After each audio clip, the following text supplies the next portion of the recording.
శ్రీకృష్ణుడు పలికెను, ఓ అర్జున, ఈ విధముగా ఈ సత్యమును తెలుసుకొని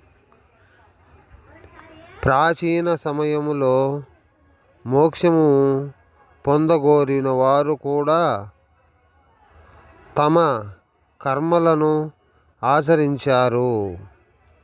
కాబట్టి ప్రాచీన మునుల అడుగుజాడలలో నడుస్తూ నీవు కూడా నీ కర్తవ్యమును నిర్వర్తించుము. ఓం నమో భగవతే వాసుదేవాయ.